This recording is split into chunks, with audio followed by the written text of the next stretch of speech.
Welcome to today's federal tax updates. This is Allison McLeod, and we're going to be looking at a number of things that uh, are, are coming up this particular month. For those of you who have not been to my seminar before, again, just a little bit about myself. I started in public accounting many moons ago, and went from there to a major retailer to work in their tax department. And then after that, after 13 years at the retailer, I went to an international cement company as director of tax planning and IRS audits and international tax planning.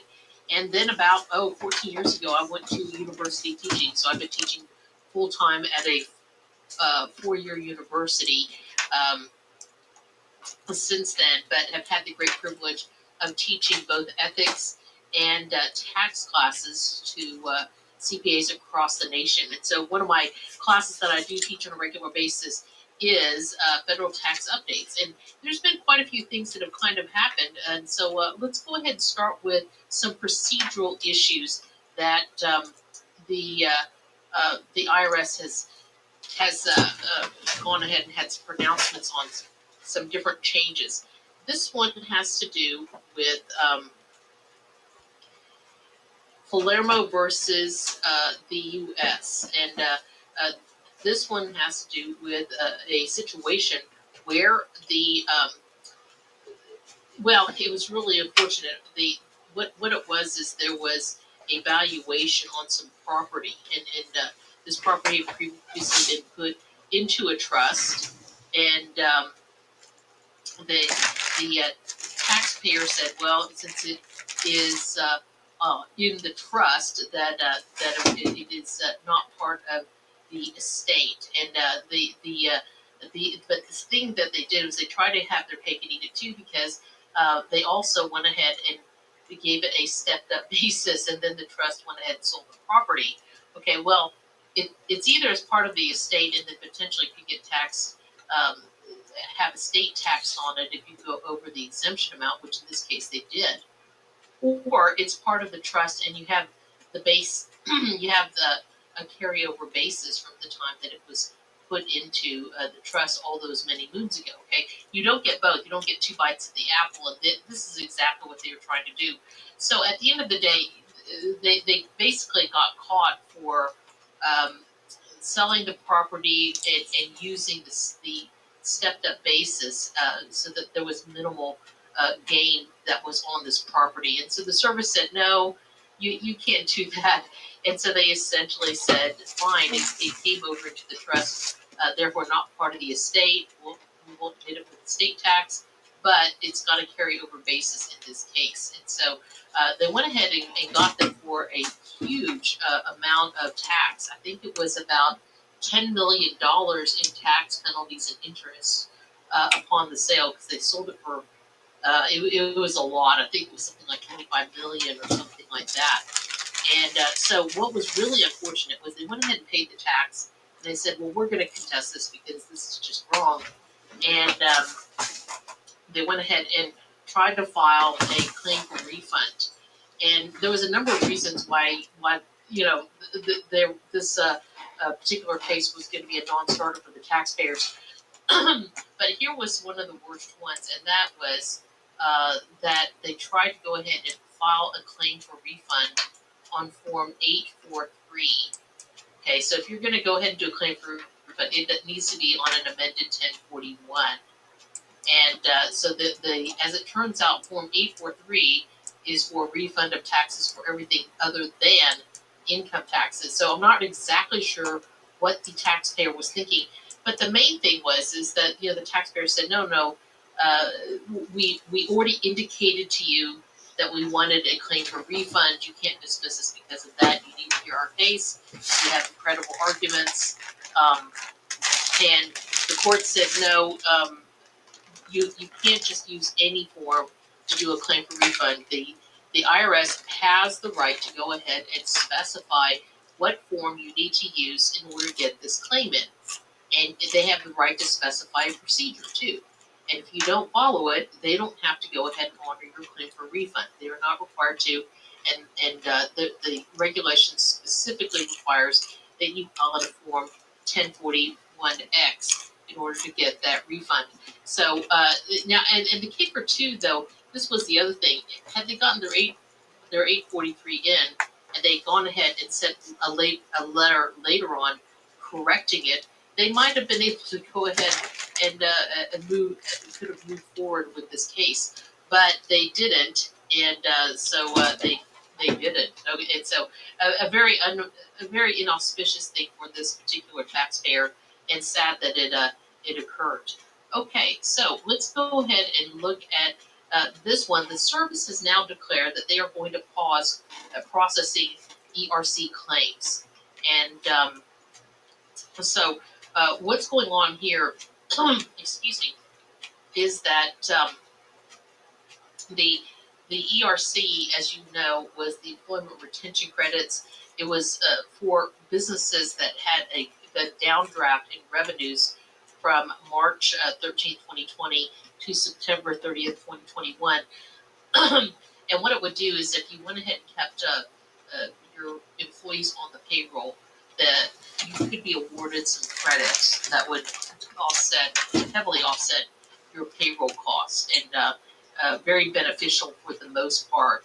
And but the problem that we ended up with is, you probably have heard the ads on cable TV. You know that all, and I don't know about you, but I've gotten a lot of just cold calls.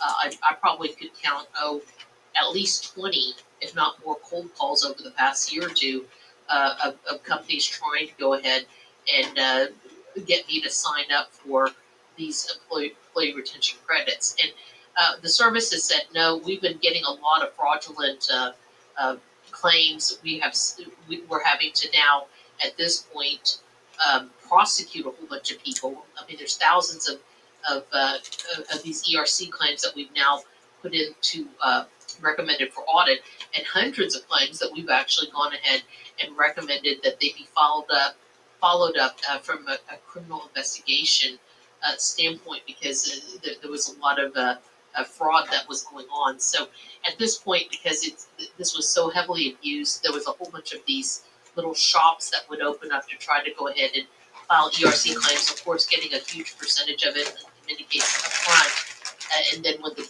taxpayer either gets their ERC denied, or maybe they'll get it initially, but then they get audited. Some of these fly-by-night companies were gone. So the service has put out a lot of news out there saying, don't go near some of these places.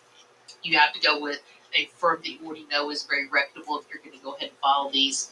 And due to kind of the overwhelming response, and with so many of these being fraudulently derived, we're just going to stop processing any of these ERC claims all the way through the 2023 till we kind of catch up.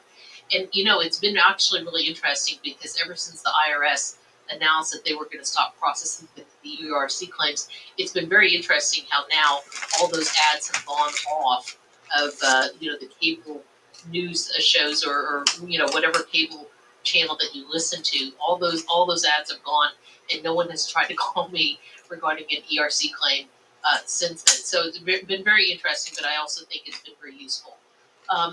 Now, one of the other things that the service sent down was Notice 2023-65, having to do with the Section 65 Energy Efficient Home Credit. And just FYI, this is a very much a specialty area. There's only a few people who are really kind of involved with it, but those businesses that can highly benefit from Section 45L. The service has gone ahead and given additional guidance regarding those who are building homes or acquiring homes through 2023 to 2032 that have these energy efficient type of features. And so the service said that there's some additional guidance that they are now issuing on the amount of credit based on whichever energy saving requirement that the taxpayer is meeting. And so before, there was a little bit of confusion and gray area, and this notice is supposed to go ahead and clear this out. Clear this up, excuse me. Now, the service has also been very busy. They've gone ahead and issued, in last month, there was a uh, notice where they are giving some disaster relief for those in South Carolina who got hit with the hurricane, and then also they continue to issue additional disaster relief opportunities for the folks in Lahaina, Hawaii, who got hit with all the wildfires. And then Notice 2023-69 goes ahead and adds on to some of the benefits. This is a situation where, for instance, if you have a company who uh, they want to make some type of donation, their employees want to make some type of donation. What they're doing is some companies are saying, okay, employee, if you're willing to give up some of your vacation time, maybe you've got someone who's got extra vacation time, didn't think they're going to use it, you can go ahead and turn it in, and we will uh, pay the value of your vacation time that you're not taking, we'll pay that into a charity, or there'll be some scale or some amount that they'll predetermine that they'll pay if an employee gives up a day of vacation. And so, what the service said is, if these employers are going ahead and making these contributions to these Section 170 charities, then what they'll do is they'll go ahead and allow a um, deduction for this cash payment by the employers to the charity. Okay, and so uh, now kind of think about this. If say you've got an employee who makes $100,000 a year, and they're entitled to say 3 weeks of vacation, and they give up say a week, and so the company says, okay, well, we'll pay that $2,000 that would be attributable to this week that you could be taking off, but you're not. You're going to work it. Um, Essentially the company can go ahead and deduct the $100,000 salary plus the extra $2,000 they're going ahead and pay to the charity. So I guess the thought is that does the employee is the employee essentially is the employer essentially paying the employee his or her salary for the 2 weeks, but instead of paying it to the employee or for the 1 week off, instead of paying it to the employee, they're paying it to the charity on their behalf. So in that case, would you have wages? And the service says, no, let's keep this simple. What we're going to do is the employee will not have wages for that extra week they're giving up. Uh, the it said they're not going to go ahead and attribute constructive receipt or assignment of income to the employee, and the employer will just go ahead and take a plain old charitable contribution deduction. And so I think that's probably the easiest thing that could happen. And the service actually has been uh, generally generous in situations with disaster relief. There have been times where, for instance, you have employees who will give up, say, sick time, or they'll give up some PTO, and it will be for other employees who have been through a hard time or been through a disaster or something like that. And so, in situations like that, they won't attribute wages either to the person who's giving it up or the person who's getting additional benefits. So, it's I think it's a good end result. Let me just put it that way. Good policy.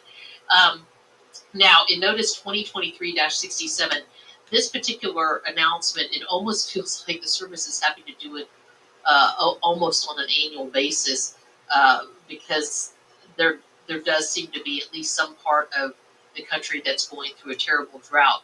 But what's happened is we have had certainly a drought this summer in many respects, and especially in the Southwest, there's been a lot of water issues, and so in situations where farmers or ranchers are having to sell livestock because of drought, because there's not enough water for them. They don't want the livestock to suffer, and you might as well harvest them when they're in the best shape possible. and so they, in some cases, they've gone ahead and anticipatorily sold the livestock because of specifically the weather conditions. And so, in that case, that those types of sales sometimes will fall underneath Section 1033, and a lot of times 1033 is used for like governmental condemnations or uh, situations where it's you've had destruction of property. You're getting paid by your insurance carrier for the property so that you can replace it. And typically, while that normally would be a sale or exchange, um, that that would of course be taxable. Section 1033 permits taxpayers under limited circumstances to go ahead and replace this property within a designated period of time, typically 3 years. And then, in the case of, say, insurance, uh, you have destruction of something, you have insurance proceeds, um, any type of unrealized, realized gain from the destruction of the property and the subsequent insurance proceeds, uh, you would not, of course, recognize that. You go ahead and once you replace it, you have a carryover basis up to the amount of the the insurance proceeds. And so, and so with this particular situation, you've had these all the livestock sold in advance, and there have been continuing drought conditions. So the service is saying, well, if you're not replacing your herd because you have continuing drought conditions, or in some cases they're having a hard time just finding replacement livestock. And I won't go ahead and get into the meat market, okay? But apparently that's what's there. There is an issue with finding a big enough herd where you can go ahead and replace. We are going to go ahead and give you an extra year to go ahead and replace your livestock. But so here's our first polling question: what is the normal amount of time a taxpayer has to find replacement property under Section 1033? Okay, I'll go ahead and let you answer that, and then we'll pick it up in just a moment.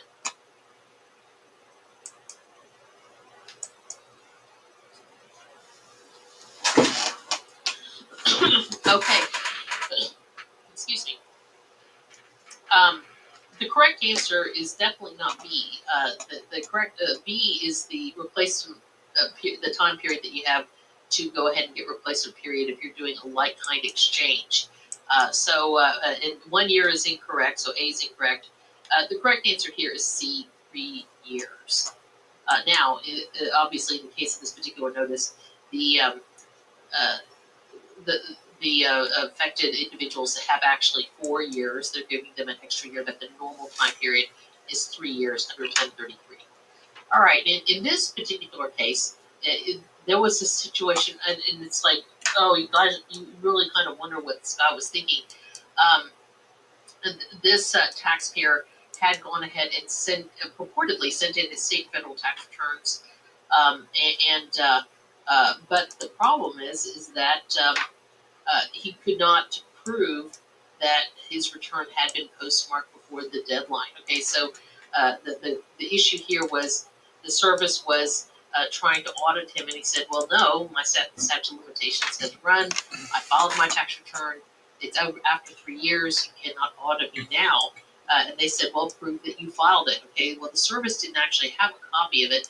And so the general rule for proving that you filed is one of two things. A, if the tax return had actually arrived at the IRS, the designated IRS service center on or before the deadline. Okay, that's one way of proving that the statute could start to run.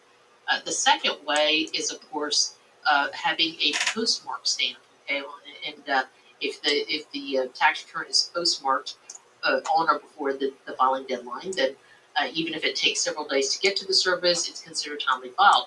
And the third way is, of course, to go ahead and have registered mail certified mail return receipt requested is always the best one. And I typically will write the certified, if it's a paper return, then I'll go ahead and write the receipt number on the tax return itself, and it's also part of my cover letter, and I got the whole package. And so once the card gets back and it's signed by the agent over at the service center, you've got the whole package, and you can completely 100% prove that you mailed it on time, along with usually when you do the return receipt service, of course, the postmaster will go ahead and do a little stamp right on that receipt and hand it back to you. So easy way of going and proving it. This guy did not do that, okay?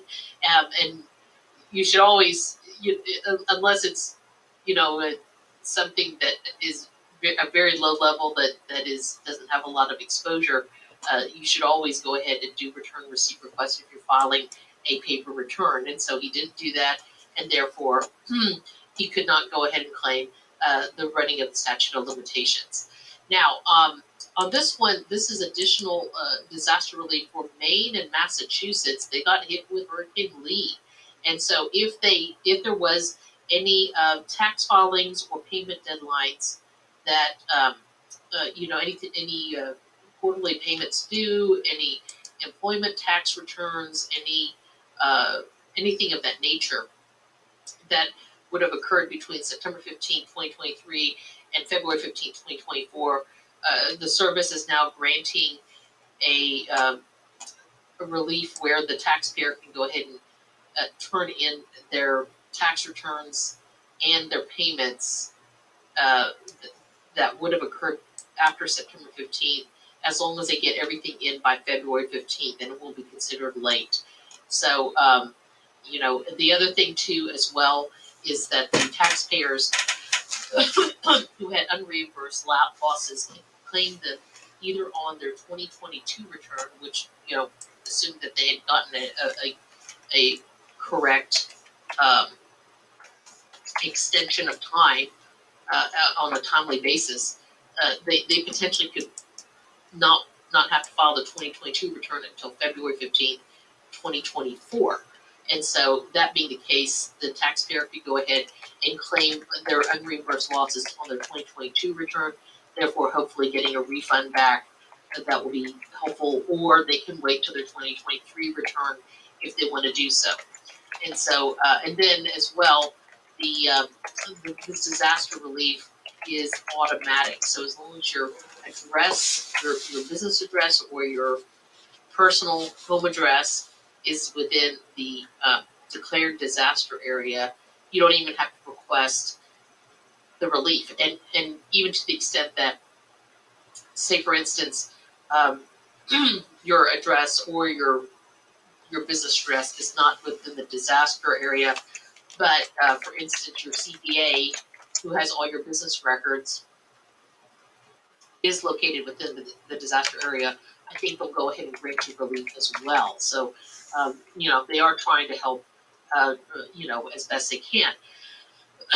Now, this next case is an interesting one, and I've been seeing it kind of crop up a lot more often. This one has to do when a taxpayer receives a 1099 or W-2 that they either weren't expecting or don't want, or they think the number's wrong, or a variety of other reasons. And here's the deal. Let's say that you got an employer who goes ahead and issues somebody, say, a 1099 when that individual was really expecting a W-2, or vice versa. Or maybe the individual wasn't expecting a W-2 or a 1099 at all, or they thought of the numbers wrong that's on there. The deal is the courts have uniformly held that these recipients do not have standing to sue the company, because the requirement to go ahead and issue a 1099 or a W-2 is between the government, the IRS, and the employer. And so the only group that has standing to levy fines or punish someone for not sending out a report or sending out the wrong one is only the IRS. And so, and it's kind of a raw deal, because the recipient then potentially could be hung out twisting in the wind. I mean, there's a few things that they can try to do to fix it on their own, but say they got a 1099 instead of a W-2. or it's it was wrong, or something of that nature was incorrect. And typically, the recipient, certainly in most cases, they'll go to the employer and say, "This is incorrect. Can you fix it?" And a lot of times it gets worked out there. Okay, that's usually the normal resolution to it. But let's just say there's a reason why the employer is not going to change the report. But then the taxpayer, because they don't have standing to sue the IRS for saying this is wrong, or even for suing the employer that this is wrong. Okay, that their only options are to first of all, deal with it on their own tax return. They say they got a 1099 that they thought that was incorrect. Well, they'll put $400 on their tax return as income, and then under adjustments, then go ahead and show a negative $400, and they'll explain why. Okay, so maybe that will fly muster, but a lot of times when you have something like that, the service is going to look at it and say, well, what's that minus $400? It looks suspicious to me, and then you.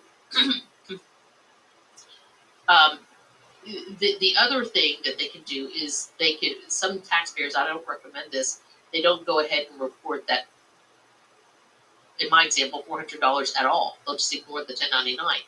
Well, we all know what happens there. The service's automatic matching computers will go ahead and pick up the fact that the $400 wasn't reported, and they'll send a letter uh, to the taxpayer, and now the taxpayer may find themselves in a letter audit. Okay, and if it's a significant amount of money, then they may find themselves in an actual field audit or an office audit.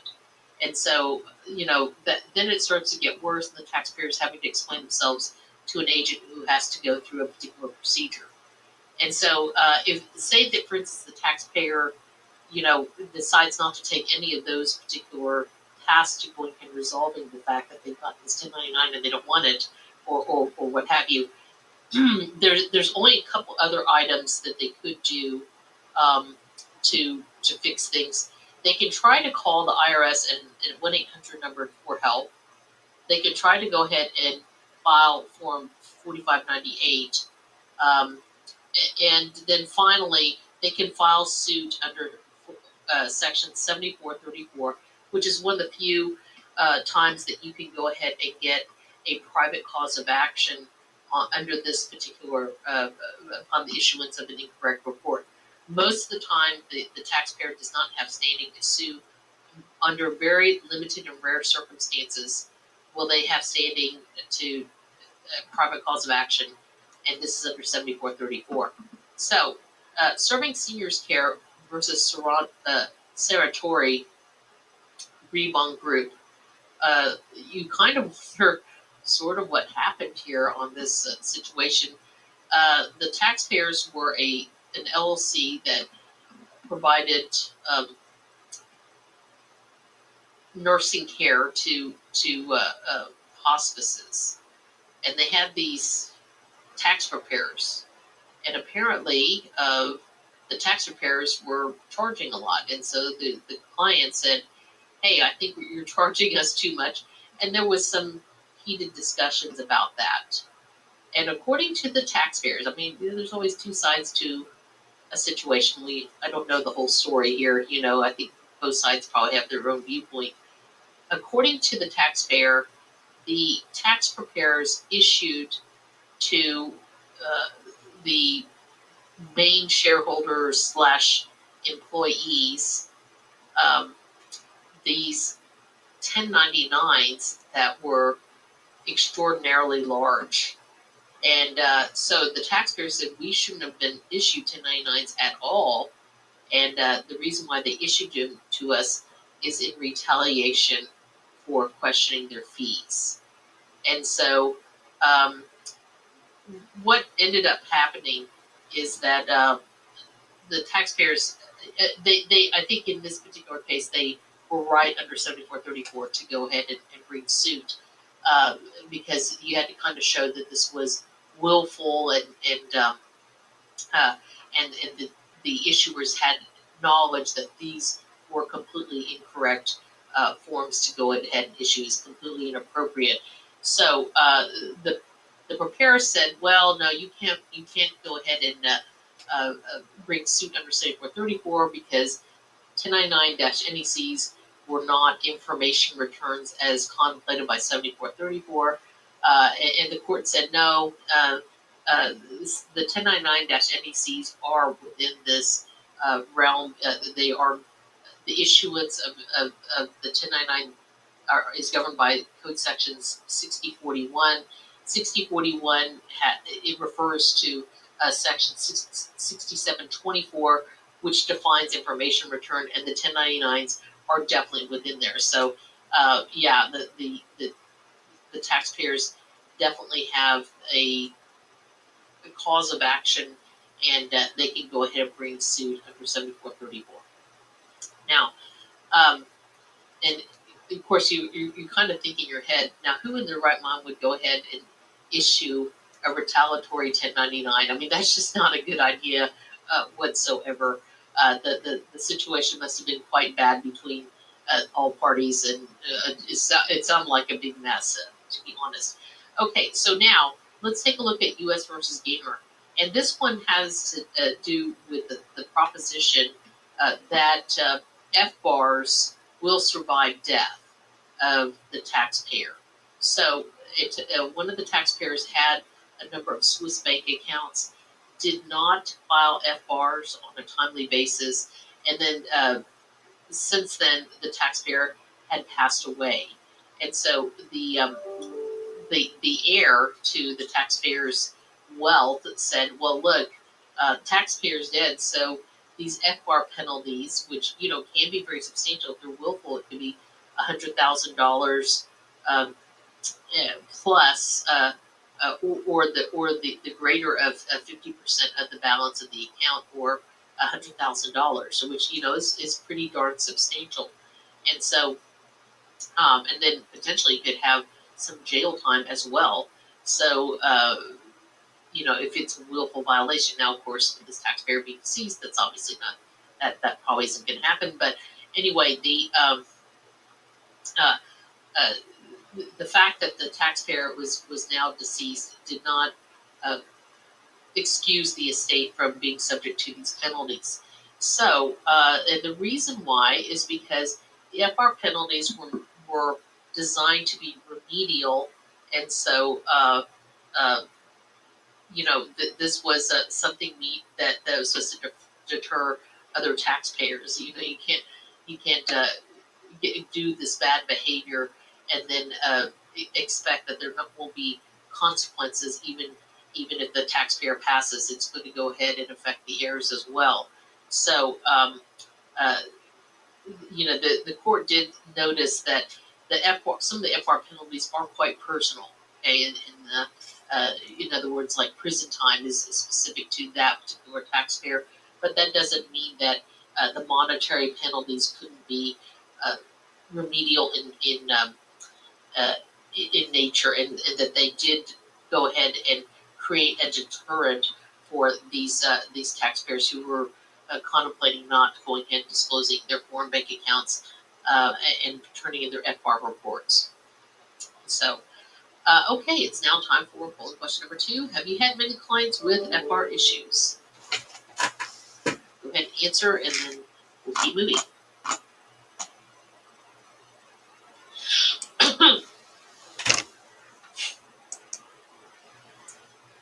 Yeah, I actually have not had a lot of clients who have gone ahead and maintained foreign bank accounts. I think once we all had to start reporting them a lot more frequently and more transparently, I do think maybe that shut down a little bit of offshore accounts that some folks were kind of into. But I will also tell you that the worst thing I've ever seen in a malpractice suit was a good little firm that forgot to file FBARs for one of its clients, and then they got sued for malpractice. It was a real sad situation, and these FBARs only take like 15 minutes or less to go ahead and fill out. So that was a big miss. Okay, so go ahead and make sure you answer that. I'll go ahead and keep moving. And so in information release 2023-145, this is having to do with giving more detail for the credits for green energy that were permitted under Section 48. And this has to do with um, the Inflation Reduction Act and some of the additional credits that were permitted there. There was some detail that was not clear, and so the service has gone ahead and said we are going to go ahead and make sure that there is a greater limitation for qualified solar or wind facility in low-income communities. So you have a supersized credit if you go ahead and put your facility in a particular type of community, and uh, it was unclear what kind of process needed to be put in place in order to go ahead and establish that the taxpayer would be entitled to an additional credit. So this particular information release goes ahead and gives that additional detail. And so the capacity limitation is limited to 1.8 gigawatts of direct current capacity for each of 2023 and 2024. And so any type of application you have to make sure you get that extra 10%, you've got to submit it to the Department of Energy, and you have to go ahead and include the requested information and documentation. Okay, let's now go ahead and look at penalties. And so this one, it is kind of mind-boggling, and I do actually think that there will be some repercussions to this that will be somewhat long-lasting. Generally speaking, if you have a taxpayer who is, under audit, being assessed additional taxes, the service could go ahead and assess a 20% penalty if it's a substantial understatement, or that there was negligence involved in the understatement, and the understatement has to be significant before they'll impose a 20% penalty. And typically it's a 66-62 penalty, substantial understatement penalty. And so the procedure is under 6751 that if a penalty is going to be imposed pursuant to an additional assessment, that the revenue agent must get approval from his or her supervisor before the penalty can be assessed. And I suppose that the whole reason for that is just to make sure you don't have agents willy-nilly just imposing penalties on taxpayers, and I'm sure there was a reason for making sure that there was supervisory, maybe some type of accountability from the supervisor, and therefore requiring their approval. But anyway, that is a requirement. 6751 says you've got to go ahead and get an approval, and it doesn't really specify the method of approval. It just needs to be in writing, so they don't necessarily need a wet signature. They don't need a form filled out. It's just a way of documenting in some form or fashion that the supervisor has approved of the penalty. And so the as long as the supervisor approves the penalty before the penalties are assessed, that will be timely enough. And and in most cases, there just needs to be some sort of evidence that the supervisor had timely approved. Okay, that's all they're really looking for. This is a very interesting case. Okay, this is Lake Point Land versus Commissioner. And in this one, the taxpayer had been audited, and they got, excuse me, hang on. Let's see. Okay, I'm sorry. It looks like I'm having some audio issues. Let me double check here. Okay. Okay, hopefully y'all can hear me all right. Let me double check here. Okay, so I'll go ahead and continue on. Let me let's see. All right. If Brittany, if you're having trouble hearing me, just go ahead and indicate that. But looks like my mic tried to go off just a second ago. Okay, so on Lake Point, what had happened was the taxpayer had gotten assessed a $15 million penalty, and that they had been there was a huge assessment on them. Um, okay, and let's see, I'm getting word back here from Brittany.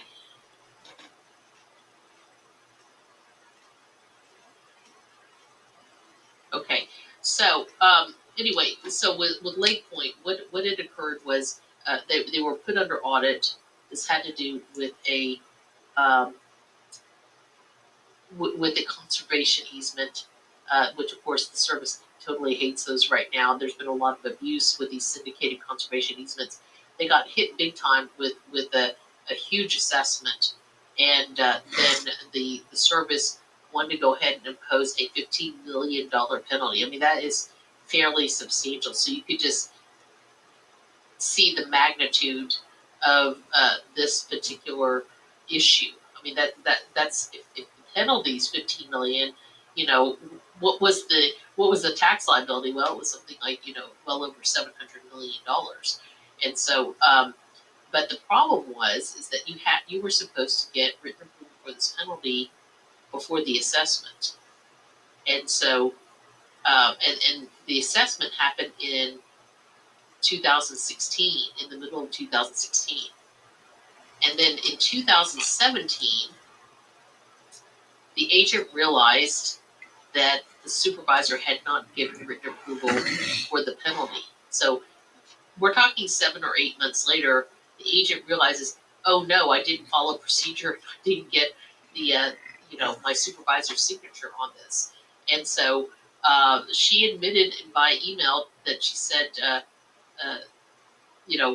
the supervisor, and maybe it was on the supervisor. The supervisor failed to go ahead and sign off. But in any event, the supervisor decided to go ahead and backdate her approval for this penalty. Okay, now I don't know about you, but there's been a lot of cases I've heard where people have backdated documents and they went to jail. In fact, I know somebody who got wrapped up in the mortgage issues from 2007 to 2010, and she had permitted a client to backdate, and she and the client went to jail, okay, for backdating, along with some other things, okay, but now you've got an IRS supervisor who is backdating documents for the approval of this huge, huge penalty.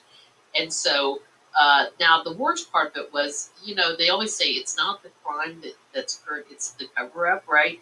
And so these guys made it worse and worse and worse, okay? Because they knew that it was wrong with it. They missed the sign off when they were supposed to sign off.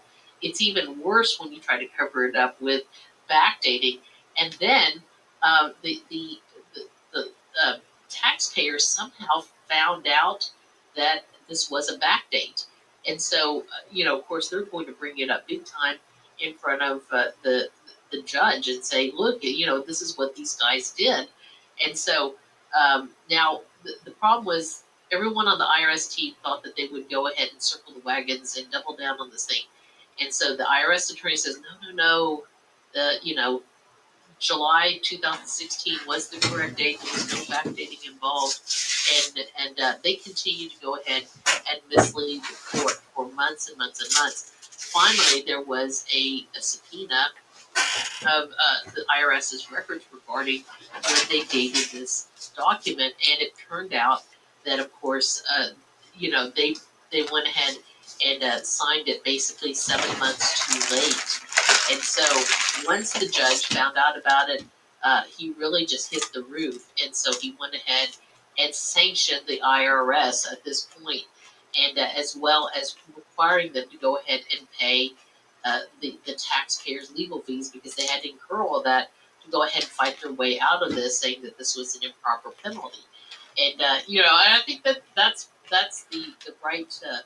the right decision. Now, very interesting op-ed in the Wall Street Journal yesterday regarding this particular case, and the idea that, well, if taxpayers can go to jail for backdating,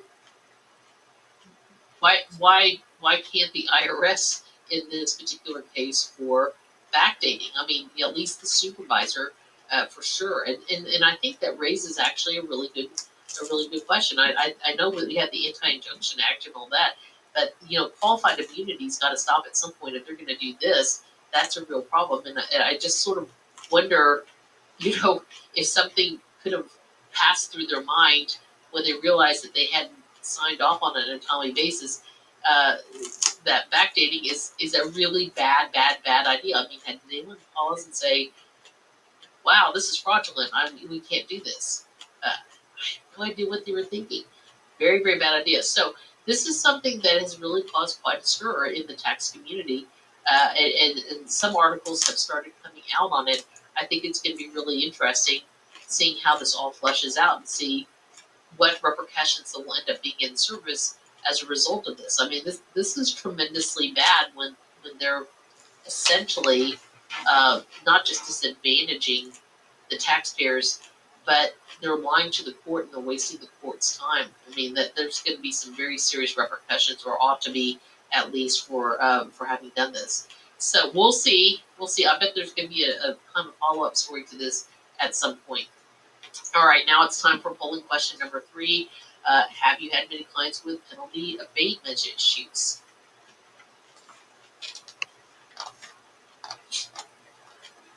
Now, there's obviously the first time abatement rules, and that's actually a 2-hour CPE I do offer on this platform. That's very interesting, and in some cases, if your taxpayer qualifies, you might be able to get the first year abated, assuming they meet the criteria. So something we're thinking about in terms of automatic first time abatement penalties. And then there's just, obviously there's other ways that you potentially can beat back a penalty. You can show that you have substantial authority um, for the position, and that should also get the service to waive off those types of penalties. But anyway, it's something very interesting that I think is very helpful, and practitioners can help their taxpayers that way. Okay, now let's go ahead and move to tax legislation. The standpoint that there's been some developments on some of the code and regs that have been that are out there, and there's just been some refinement and additional regs that have been issued in some of these items. One of the issues happens to be the monetized installment sale transactions, and there's been a lot of attention on these installment sales. I'll kind of give you a little bit of background before we kind of get into one of the more recent cases dealing with this. But there's been a scheme that's been out there, and the service has recently gone ahead and added it to its Dirty Dozen list. And actually, I've talked to some practitioners, and they're saying that they have seen some notable taxpayers known to the community who are starting to get audited on these monetized installment sale transactions. So basically what it is, it's kind of a, let's just call it a misuse of the installment sale rules. And what happens here is you got somebody who is selling some asset of theirs, whether that is, it may even potentially be a closely held business, and that they've got the stock, they own all the stock of a particular business, they're going to go ahead and sell it at a huge gain, or they've got some type of property, or building or land or something of that nature, or maybe even an intangible like a patent that they're going to sell for a lot of money. And of course, we all know that generally, if you go ahead and sell something, you realize you're getting that particular year, the year of the sale. But there's also an exception for installment sales. And so if your buyer goes ahead and pays you out over, say, a 5-year period, then you can go ahead and recognize your gain over that 5-year period. And there's some math involved with all that, but that's basically it. And so what they've done on these monetized installment sale transactions is you already have a buyer and you already have a seller. And the buyer is willing just to buy it outright and then obtain ownership to the stock or asset or whatever it is, and basically be out of it. Okay, so what they end up doing is they go ahead and have the seller, quote unquote, sell the asset to basically an intermediary. I don't know if I'd go so far as to call him a straw man, but some type of intermediary. And in exchange, the intermediary will promise to pay the seller over, say, for example, a 5-year period or some other time period where they're going to end up with an installment sale. And so with the intermediary being the temporary owner, or maybe could even be a beneficial owner of the property, they are the ones who go ahead and sell off to the actual real buyer, and the real buyer will go ahead and pay in the amount of money. Okay, well, it's going to be based on the seller is going to go ahead. The intermediary will go ahead and pay the seller on an installment basis, and so then that's when the original seller will go ahead and recognize gain only insofar as they're getting these payments.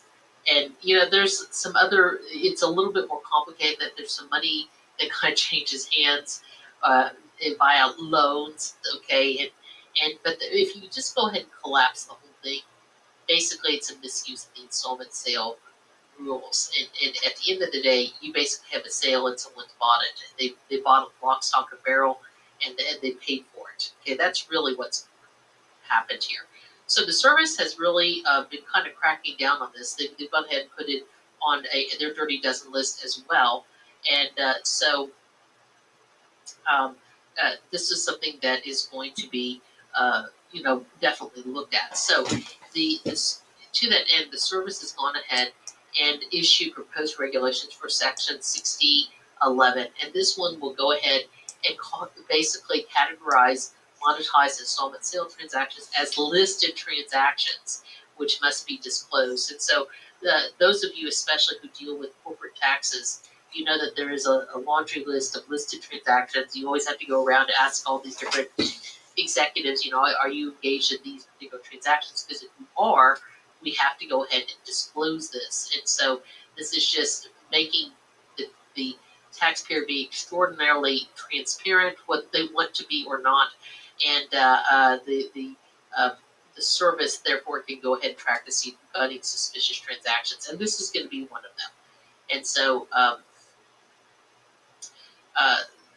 you've got to go ahead and disclose the service on listed transactions. If you don't, there will be serious penalties for not disclosing the transaction. So it's something that I think is looked at very heavily. And so just to let you know, the monetized installment transactions, those are out pretty much, and I think rightfully so. All right, it's now time for polling question number 4.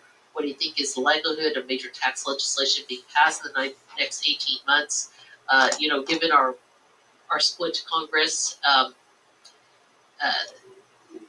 it'll be interesting to see what might actually happen.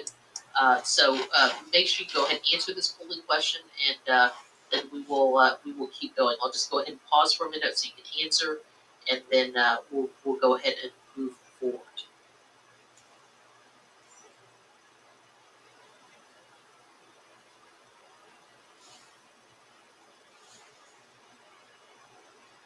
Okay, let's see. All right.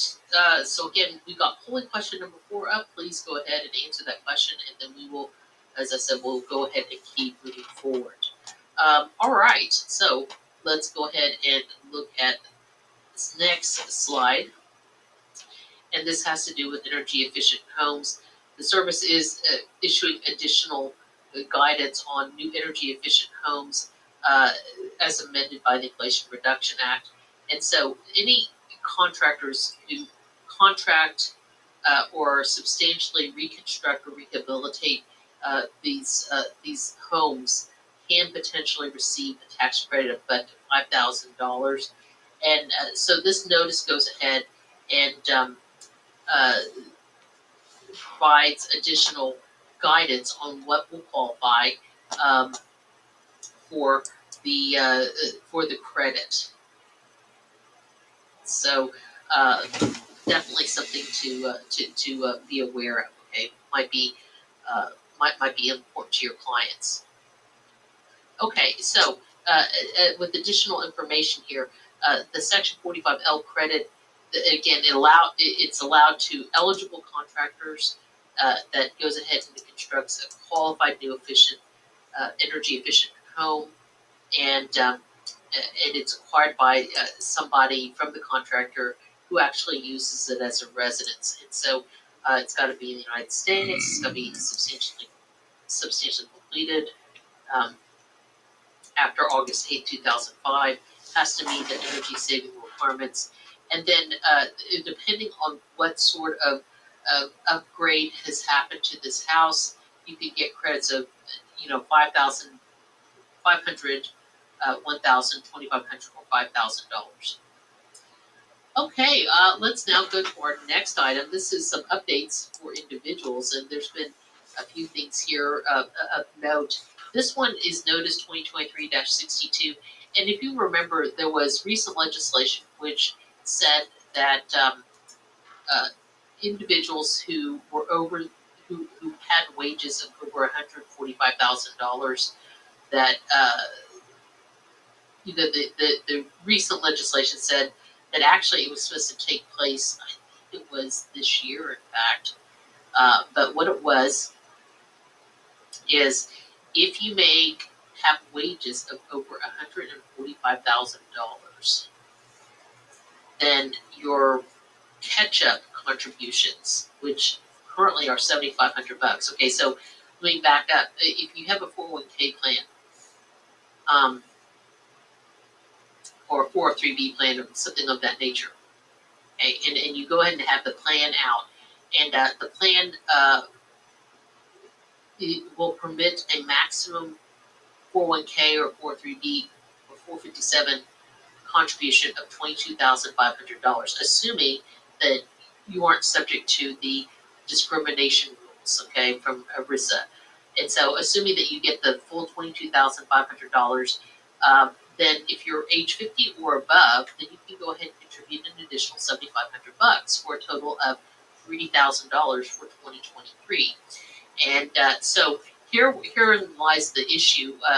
The legislation that was recently passed said that for those who had wages of over $145,000, that your catch-up contribution, the $7,500 catch-up contribution, had to go into a Roth 401k or 3B account. Okay, in other words, you couldn't make the pre-tax contributions like you could for the standard $22,500. And so the standard contribution you can still make pre-tax, but if you have wages over $145,000, then your catch-up has to go into a Roth. So you'll be paying tax on that contribution. Now, obviously, there's some great benefits to having a Roth account, even if you do pay taxes, and it just kind of depends on your own circumstances. But anyway, that was kind of the rule for that. And so they found that it was going to take too much.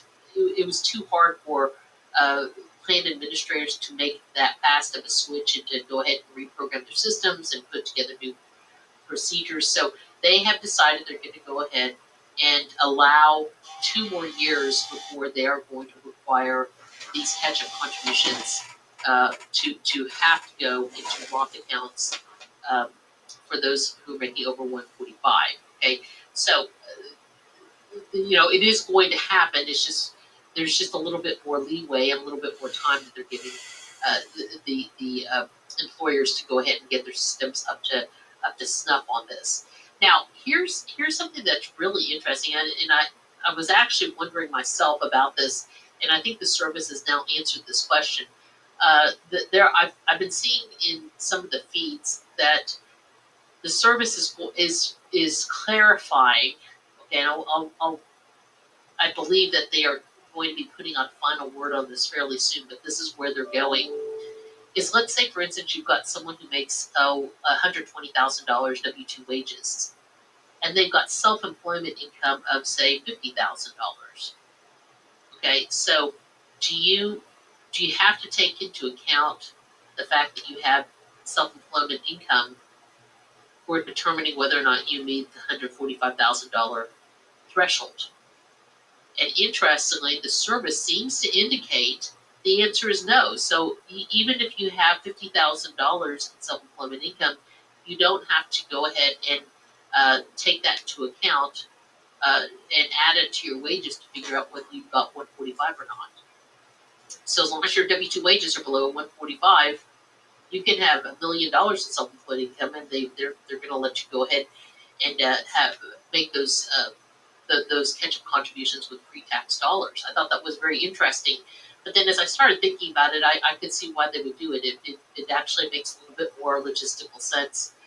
I mean, what happens if the taxpayer doesn't think they're going to be making that much in self-employed income? They told their employer, they're doing pre-tax dollars on the catch-up contribution, and surprise, surprise, they end up with a whole bunch of freelance income. So if they hadn't made the rule the way it is now, then an employer's going to back out all of that person's contributions and reestablish it in a Roth account. That's a big, big headache. So I think that's why they're saying we're just going to go with your W-2 wages and be done with it. So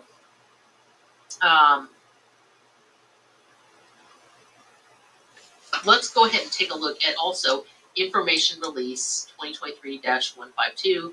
And this one is actually a nice little, additional information here. If an employer has an educational assistance program, okay, and typically it's something like this. If an employee wants to go ahead and take a college class, the employer will pay up to X amount. Maybe they'll pay 50% or they'll pay 100% if, assuming that the employee makes a certain GPA. Okay, they'll have some sort of criteria for when they're going to help with educational expenses, and there's a limit of, I forgot what it was exactly. It's like $5,000 or $6,000 per employee per year, and if the employer pays for that, then the employee does not have to take that educational assistance into income. And so what this information release says is that if there is some type of educational assistance program, employers could go ahead and pay student loans, make student loan payments for the employee, and that could be part of their educational assistance program. So this has only been available, though, for payments made after March 27, 2020, and will be available through December 31st, 2025. So the payments, if the employer is going to help pay off the employee's student loans, the payments can be used to pay principal and interest on the qualified education loans. They need to be made directly to the lender, but they could also be made to the employee, and those will qualify. So, and then it's, and actually here's the number, it's $5,250 a year. So it's something to kind of think about, and I think it's fairly useful if an employer, it makes sense to go ahead and have that policy. Okay, let's now go ahead and talk about the Inflation Reduction Act 1 year later, and what kind of report card do we have? Because there was one of the biggest items was $80 billion going to the Internal Revenue Service, who need to hire new employees and upgrade their systems and try to improve customer service. And frankly, there was a whole lot of that. I'm like, yeah, they really do need some help, don't they? But anyway, the service said that with this influx of money, they've been able to kind of upgrade their systems. Um, they've been able to um, scan 225 times more forms than in 2022. Part of it is people are back at work, and then secondly, they just have better systems now.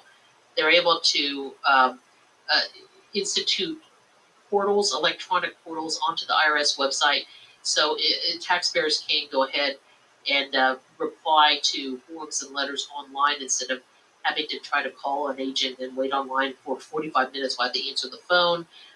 They now have added, I was laughing the other day. I said, yeah, the services now blasted themselves into, the 18th century. Now they've added callback options, so you don't have to sit and wait online. You can just go ahead and call, give them your number, they'll call you back. Far more convenient and efficient that way. So that is awesome. And then they said that they've improved service during the 2023 filing season. I think some of that is they managed to wade through the mail and open all the paper returns had been sitting in giant you, trucks or things like that. It was just horrible how behind they were on the mail, and they've gotten a lot better. And then they've also kind of added voice and chat box and some AI to go ahead and help basically provide customer service to the taxpayers and answer basic questions that can be answered in an automated fashion. So some of this I think is good. It's very helpful, and so I think there has been definitely some improvement. All right, it's now time for polling question number 5. Which type of workplace are you affiliated? Are you from a CPA firm, a corporate tax department, a law firm, government and education, or none of the above? Okay, so make sure you go ahead and answer this polling question, and so that we can have go ahead and mark your answer here, so we can make sure that you are counted as being present. Okay, so polling question number 5. All right, so as you're answering polling question number 5, go ahead and keep moving, and let's now talk about beneficial owners. FinCEN, which this is the same group that issues the FBARs, and they are now going to require corporations who are created or registered to do business in the United States. They have to go ahead now and report information about their beneficial owners to FinCEN. So that's, if you are working for a foreign-based corporation and they are doing business here in the United States, know that that is a change. Okay, let's now go ahead and look at U.S. versus Layden. And this one is some individuals, these taxpayers, a married couple, went ahead and they had many years worth of tax debts. And at the point that the service went ahead and tried to collect, it was their tax debt was at $684,000. Okay, so what the taxpayer said was, "Hey, you IRS are barred from being able to collect the $684,000 because this tax debt is associated with returns that had been filed more than 10 years ago." Okay, because there's generally a 10-year statute of limitations for the IRS to go ahead and collect, but the deal is the 10 years doesn't start to run at the time that the returns are filed. The 10 years starts to run at the time of the assessment of the taxes. So I mean, we all know that sometimes it takes the service several years to go to a particular tax year, and if the and so they've got 3 years to go ahead and to go ahead and audit a return that has been filed. If the return's not been filed, then of course the statute of limitations never starts to run. So, if somebody didn't file their tax return from 1984, the service typically the statute has not run. The IRS could technically go ahead and audit that year if they wanted to. Okay, but in this particular case, they filed the returns. It always does take the service a little while to go ahead and maybe start an audit, as long as they get the audit started within that time period, and they go ahead and come up with a determination, typically the 30-day letter, within the statute of limitations, assuming it hasn't been extended. Then they've gotten their assessment in on time, and once they get their assessment in on time, they have 10 years from the assessment to collect. And if they just give up collecting over a 10-year period, then you let it run, and then you're basically the statute of limitations will protect you. But if they've assessed you and they're still trying to collect, they can do it all the way through 10 years. So despite the taxpayers' vigorous arguments to go ahead and say, hey, the statute has run, the real answer is fairly clear. It was 10 years from time of assessment, not the time of filing. I always kind of find it interesting that some of these cases actually make it up to tax court, because the law is very, very clear. It's 10 years from assessment. There's no wiggle room on this, and there's no real gray area on it. It's not 10 years from filing, it's 10 years from assessment. And so the fact that they actually went to tax court on this, when it's you're behind the 8 ball. I mean, I kind of wonder about it, but that they thought they'd give it a try. Now, there is also some regulations that have recently imposed regulations on reporting by brokers for sales and exchanges of digital assets. There was quite a brouhaha on when it came to the legislation that came out, and I believe it was the Inflation Reduction. No, it's the Infrastructure Act. It was the Infrastructure Act that went ahead and put on the requirement for essentially cryptocurrency, or these types of platforms that help sell and buy cryptocurrency and non-fungible tokens, okay, like blockchain, what was FTX, Binance, okay, those types of organizations. That the Infrastructure Act said that you are now going to have to essentially go ahead and issue 1099-Bs. Okay, previous to that, it was a 1099-K, and the 1099-K's old limitations were you didn't even have to issue a 1099-K unless the taxpayers received more than $20,000 or had more than 200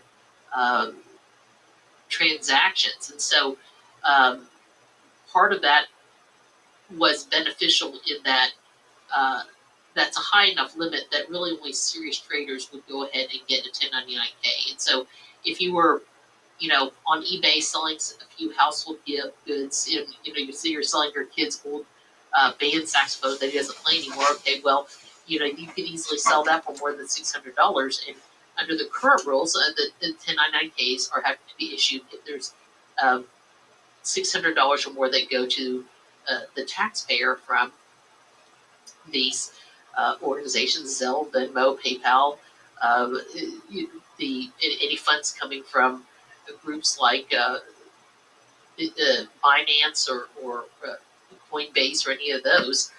That's when you're going to have to issue that 1099-K, and that's just going to sweep up a whole lot of people who probably don't necessarily have a taxable transaction, causing a lot of a heavy compliance burden on these companies. And so, but you would think it would be bad enough having a $600 1099-K. No, it's gotten worse. It's now gone to essentially a 1099-B.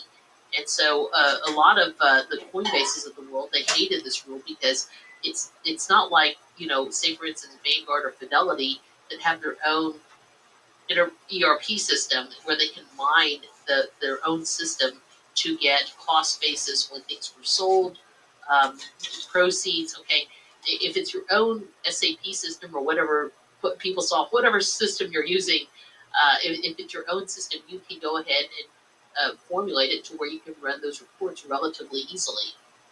But Here, the difference is um, the Coinbases of the world. They're recording their transactions on the public ledger known as the blockchain, and you can't just.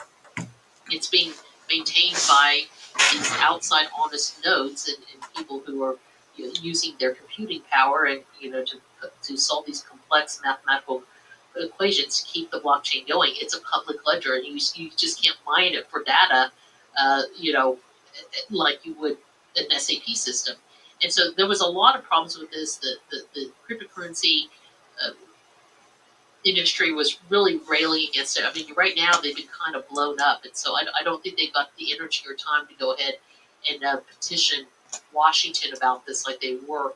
But it was going to be a big sea change, and so they've changed the form name. It's not going to be a 1099B. It's going to be a 1099-DA. And so it's going to, of course, require a lot of the same information that is on the 1099B. So the question that the cryptocurrency and digital asset platforms had was, should this really apply to us? Because we're not brokers. We're not like Fidelity and some of these other mutual fund companies. We're more like, say, eBay, where all we do is we let people buy and sell stuff on our platform. And the service has been very careful to go ahead and classify non-fungible tokens and cryptocurrency as property, not securities. And so, as a result, should we not be treated like eBay and Amazon and just issue 1099Ks? Because while it'd be onerous to issue a 1099K for anything over 600, it's definitely not as onerous as having to issue the equivalent of a 1099B.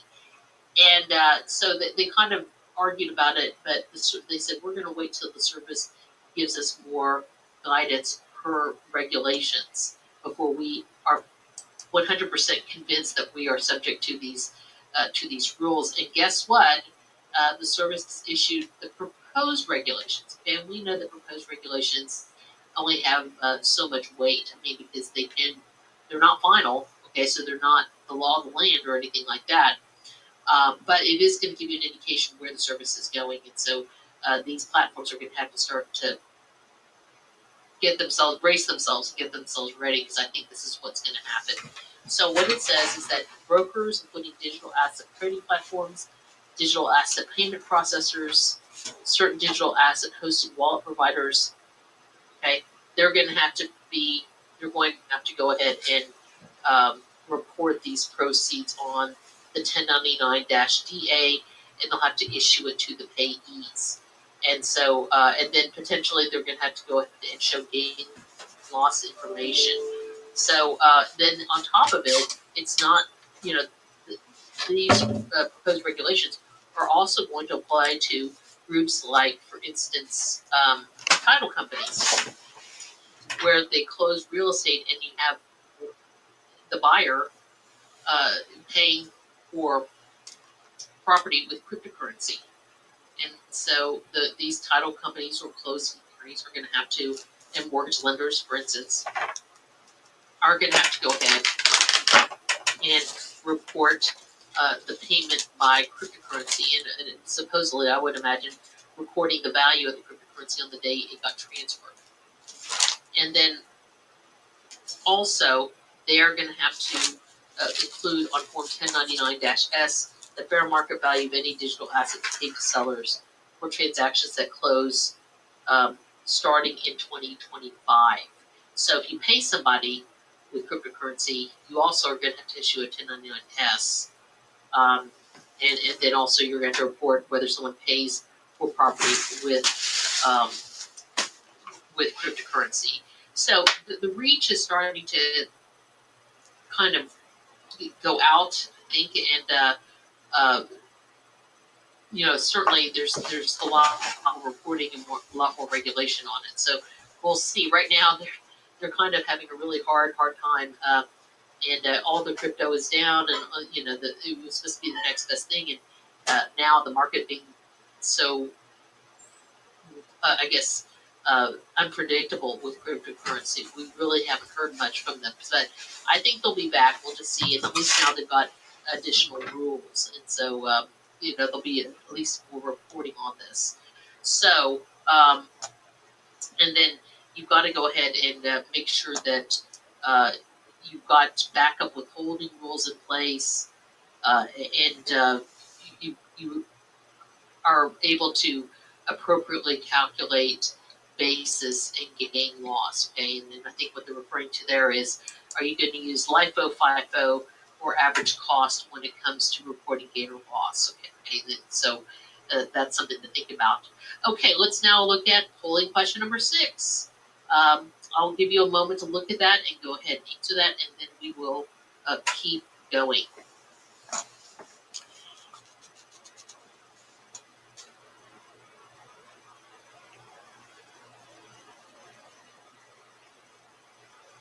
Okay, go ahead and answer that question so we can get into report your attendance.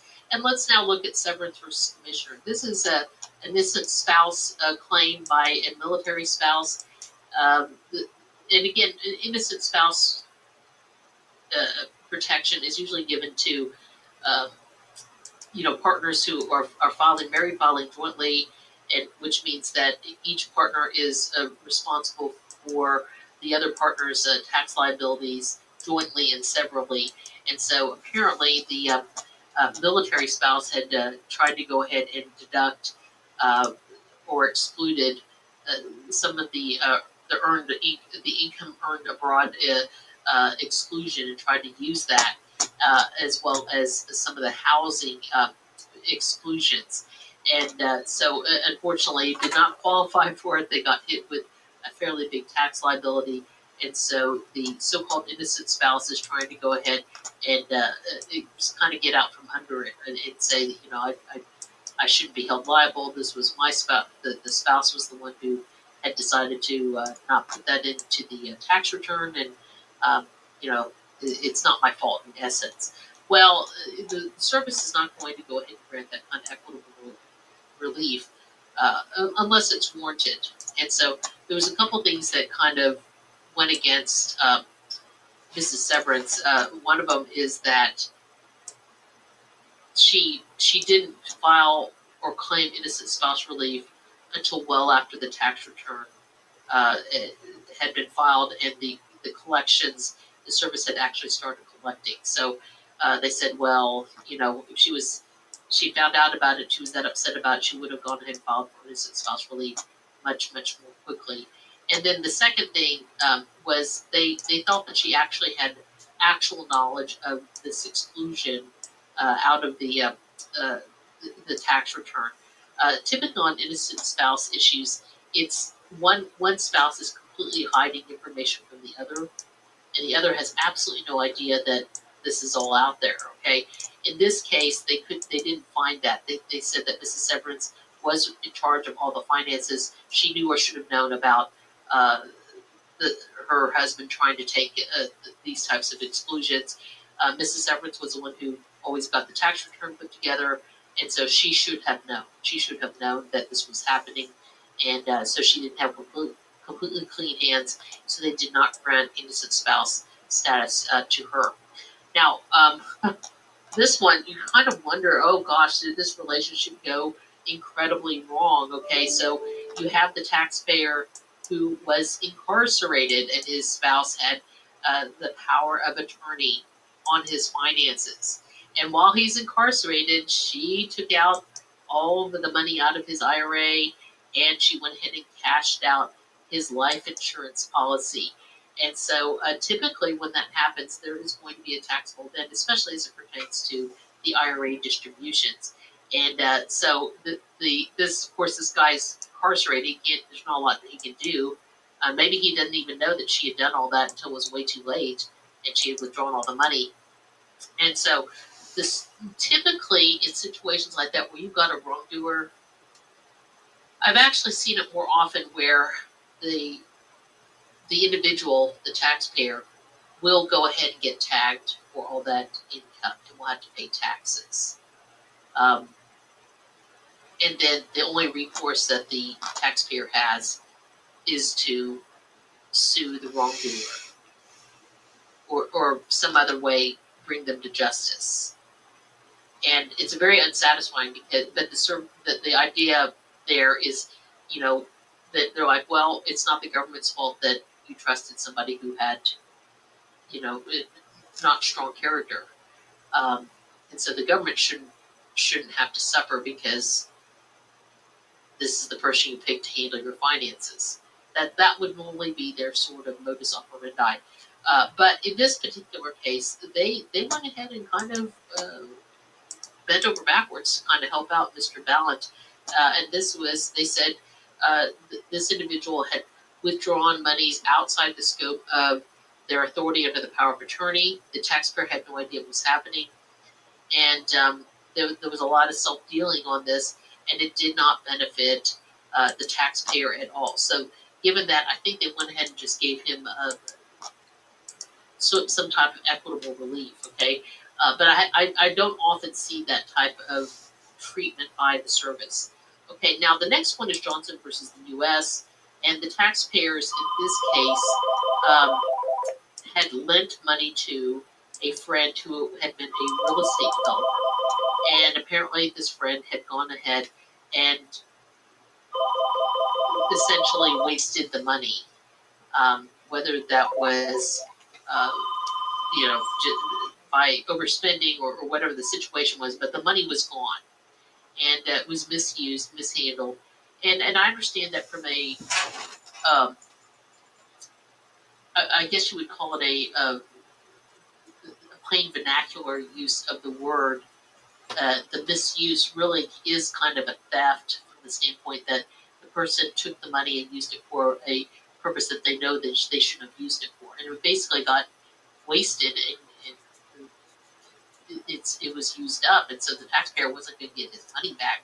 So I could see why they would want to call this a theft.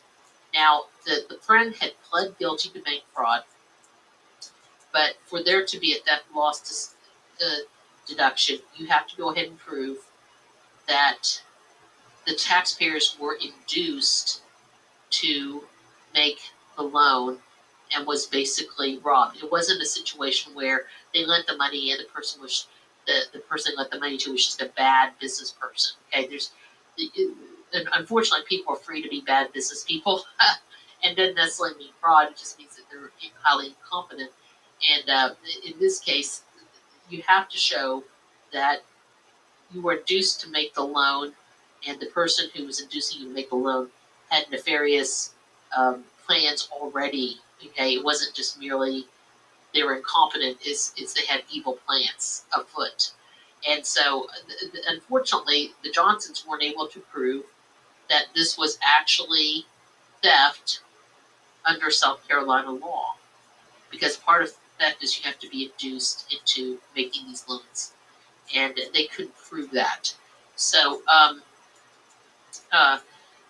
even though the CPA testified that indeed the clients did lose their investment in the friend's business, they just simply couldn't draw enough distinction between lending the money to an incompetent business person versus actual theft. And so, as a result, they were not able to take a Section 165 deduction for the losses they sustained upon these loans. Now, there's a different Johnson that came up. There's two Johnsons versus Commissioner last month.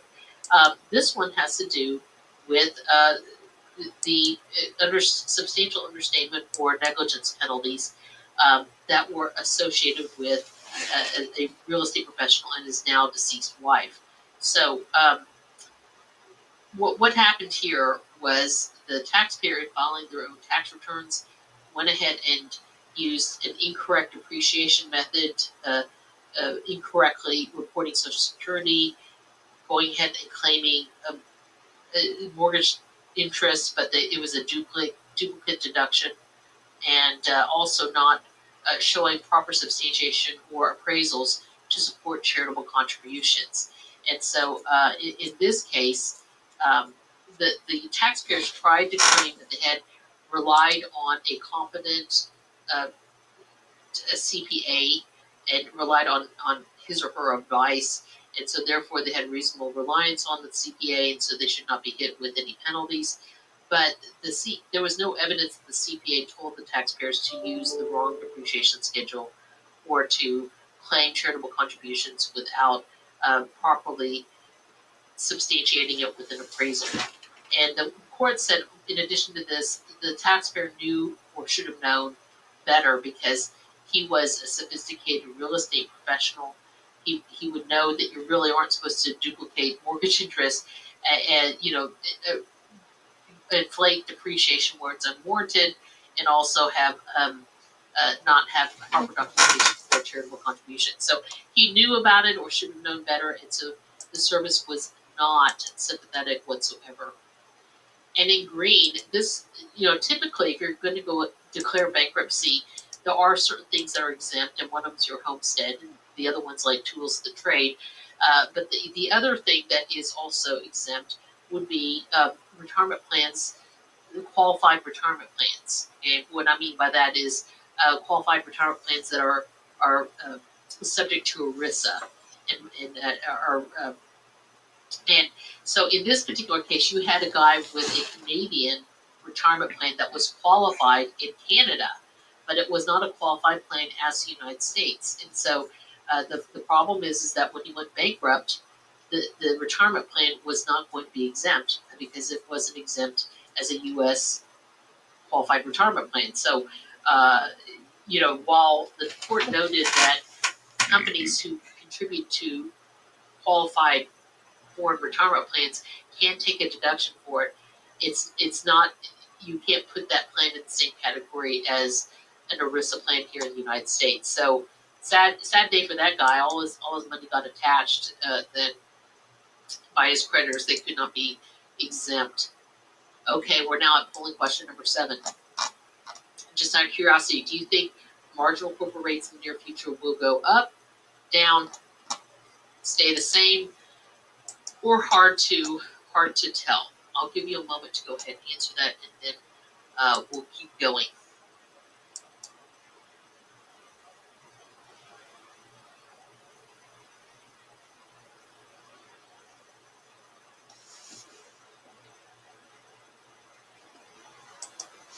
Okay, so hopefully you've gone ahead and answered that, and then we will now keep going. All right. So let's take a look at a few updates for entities in the times that we have left. This is Parker versus Commissioner.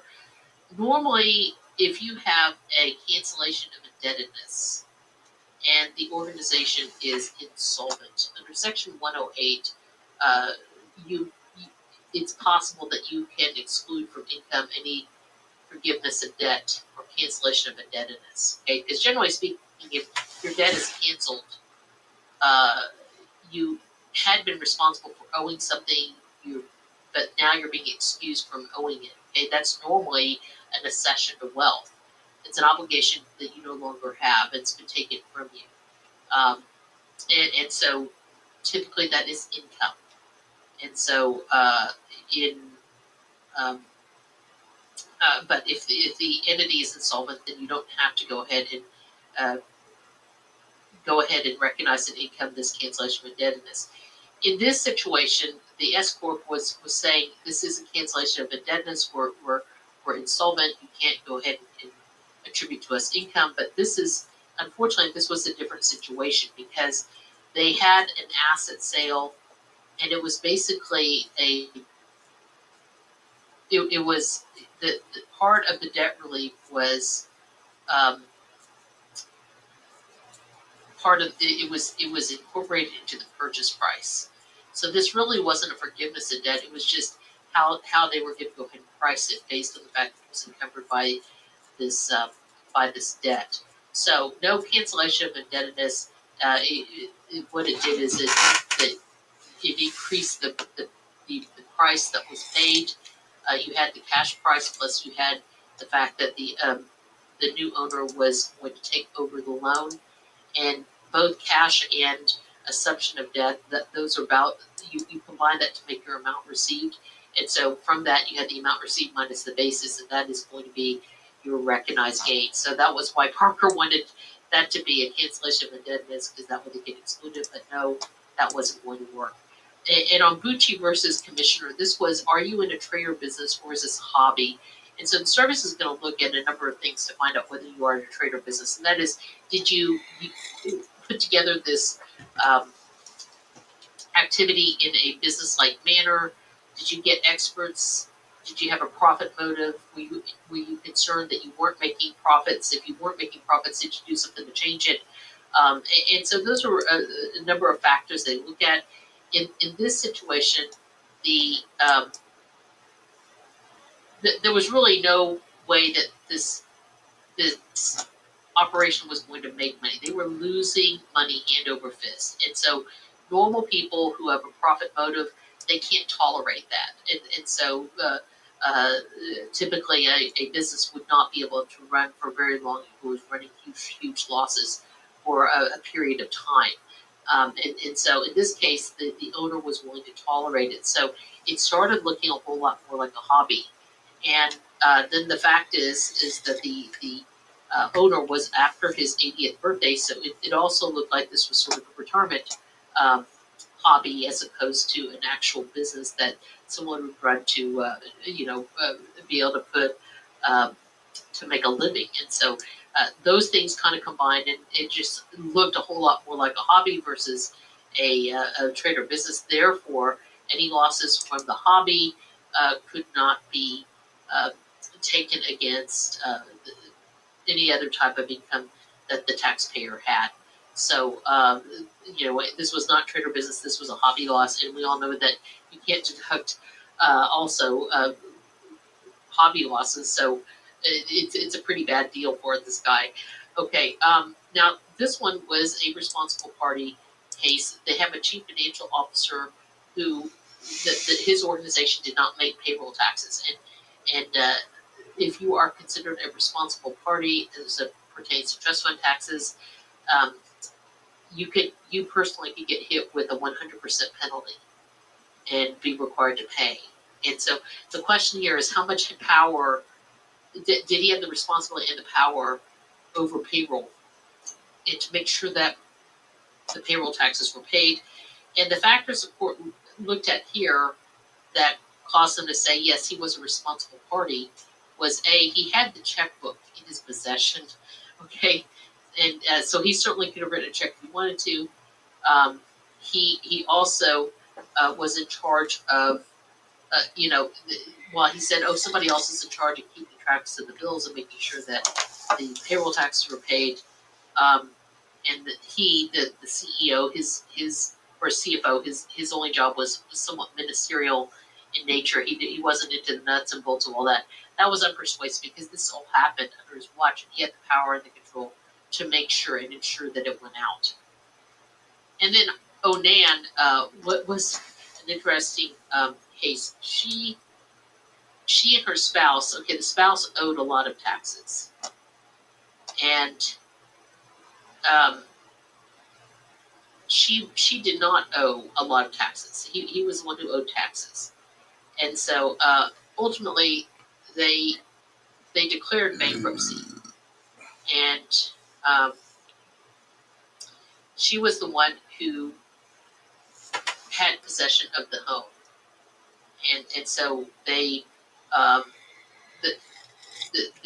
it was determined that she was the one who more or less paid for the taxes that were due, and because her husband had no money whatsoever, basically she was the one who paid their tax liability. So the fact that she paid the tax liability and had the right to pay that tax liability as someone who was on the same tax return, then that meant that she also had standing to go ahead and claim a refund for any of the amounts that she had paid. So the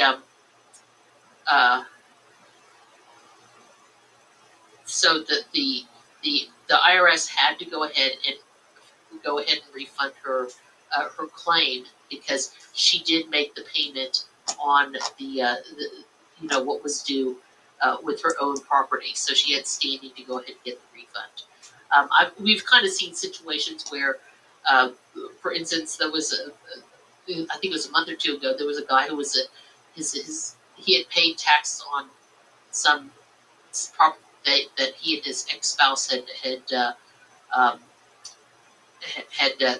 sold, and so anyway, he was trying to. The property belonged to her, and he was trying to get a claim for refund from this the taxes that he had paid on this property transaction. But since the property didn't belong to him, and he was making these payments pursuant to a divorce decree, he was not permitted to go ahead and get a claim for refund. So, who is paying for the taxes? It is important because it will determine who's got the right to get a refund. Okay, so all right, now we're down to our last polling question. Have you dealt with trust fund tax issues on a regular basis?